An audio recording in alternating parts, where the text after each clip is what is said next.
Welcome back. This is Urdizzle's walkthrough of Lakeside. And Lakeside's a little unique in the sense that there's not a ton of tricky par threes other than maybe the Mando hole. So I decided to tackle this a little differently, and instead of using my normal 6-disc bag, I'm going to go ahead and pull out every one of my drivers and leave myself with 3 discs. So my Accurate Windbreak Fuse, Accurate Windbreak River, and Accurate Windbreak Explorer. And I do enjoy the Explorer and the River together because the Explorer is a little more overstable. And so I'm going to go through and play 9 holes just with those 3 discs to show you what is possible. So hole 1 over the water, river shot, and you want to be careful on this one because right about there, just to the left of where I landed, there is a little valley that's kind of hard to see. And so if your disc hits short and left, it will stop right there and leave you with a 40 to 50 foot putt. So you got to be careful on that. So pretty easy birdie.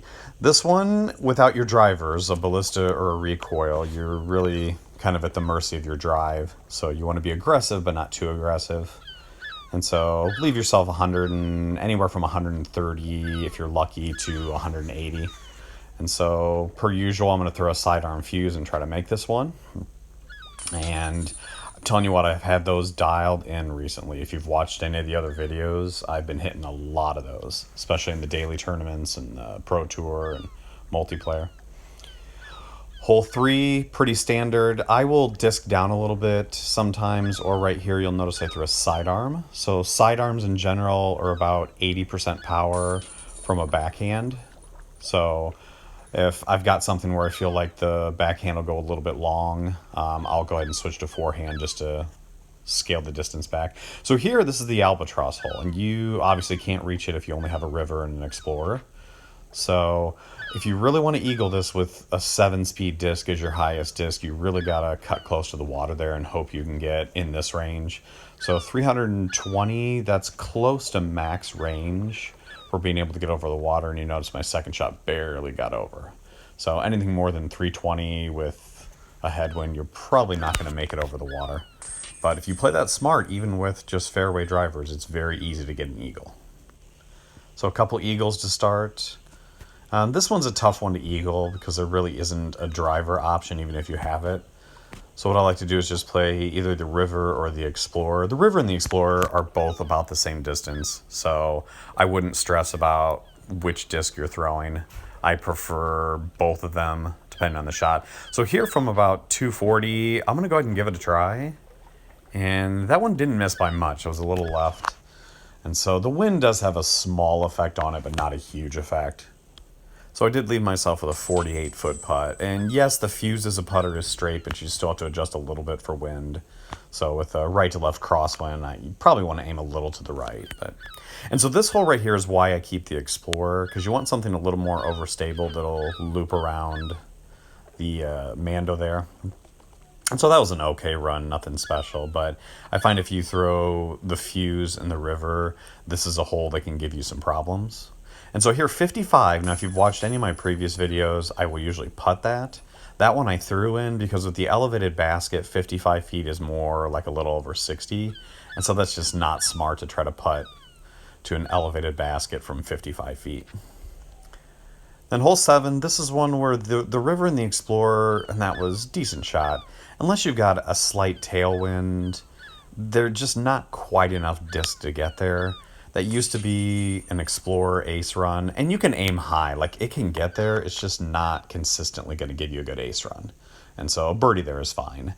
This one, however, again, there are tons of River, Explorer, backhand, forehand shots. Everybody's got their own kind of path on this one. And so that one I gave a pretty good run.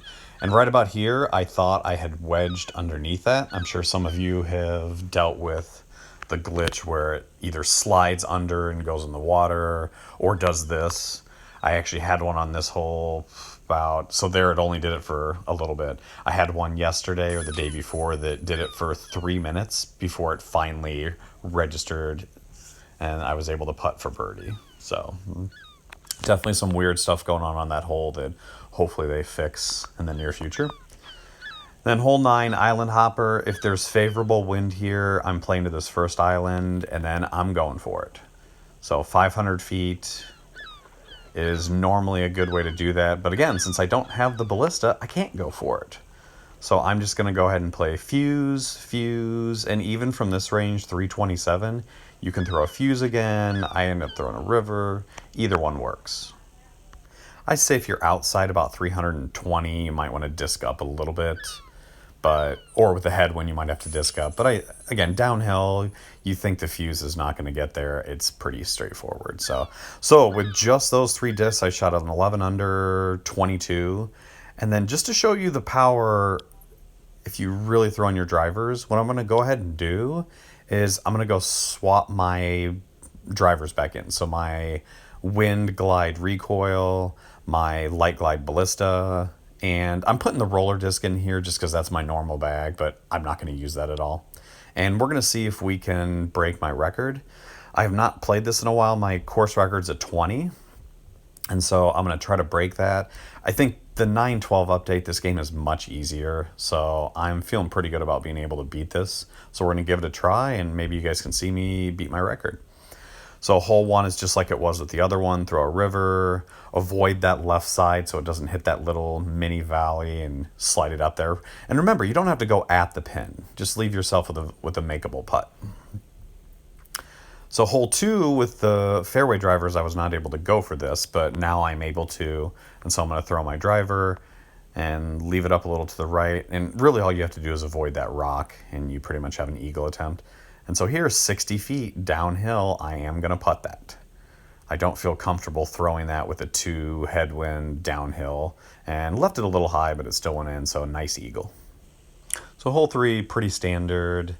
Again, I like to throw backhand if it's just kind of a neutral wind, pretty easy shot. If I get any type of tailwind, and again, the wind doesn't do a lot, but I'll switch to forehand and usually get it up there. And you can even throw, if there's a strong tailwind, you can even throw a fuse and it'll still just make it up over the top.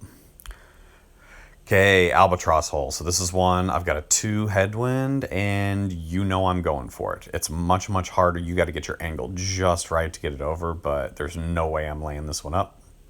And so I just barely cleared it. And if you just clear it like that, you've got yourself pretty much a gimme albatross. So I'm going to put that in. That was nice. That is definitely a dangerous one to try if you've got a headwind of 1 or 2, but I was willing to go for it. So to break my record here, to get something lower than a 20, I'm going to have to eagle or hole-in-one something out here. And this one right here is one that I feel confident that I can give a pretty good run to. And so I throw the river back-to-back, and you can throw explorer back-to-back. It works just as well. And so in that 240 range, I'm feeling pretty decent about it giving a run, and I hit it. And you'd be surprised, I actually hit that one more often than you think, especially with my Explorer. I'll throw that sometimes if there's some wind. So now I'm feeling pretty good if I can just finish strong, give this one an ace run. And a lot of times I can use my Explorer, like that was pretty much dead on. I can give it a pretty good ace run, but with the headwind of 3, it's just really hard to get it there with anything. And then hole 7, we talked about this, where it's just the discs I have, the river and the Explorer, just don't quite get there. So this is one that I can't usually ace run. And I tried to play a little turn to give it some extra distance, but it just kind of hung out to the right. But one thing I do like about the 9.12 update is the ground play is much nicer. So in older versions, if you ran that hole, you could very easily slide behind the trees and the bushes. But now it just kind of settles in there nicely inside of 50. So if I can hit this one, I will have a really, really, really, really good round going. And so, again, I like the river or the Explorer, and that was just a little too low and right. So kind of wish I would have had that one back. I would have liked to get metal on that, at least give it a run. So now after 8 holes, I'm at 16, so 12 under. So if I can eagle this one, I've got my record. And so Island Hopper, I'm going to play my fuse out to the side, but in this case, the headwind of 2, I want to get a little more distance, so I went ahead and bumped up to the river. You got to be careful if you use a fairway driver, because it is easy to just slide off the back of that island. And so I've got 482 with a 2 crosswind, and it should be money. And right about there, I thought I left it too far to the right, but the faded the ballista, and the wind a little bit just brought it back to a nice spot up there. And so you guys actually just saw my course record. I had not tried this in a while, and I kind of wish I would have. And so that, if you want to know how to shoot a 19 or a 14 under, there you go. So that's one where you definitely need favorable winds, some good plastic, and some common sense of knowing when to run and when not to. So hopefully you enjoyed my Lakeside walkthrough.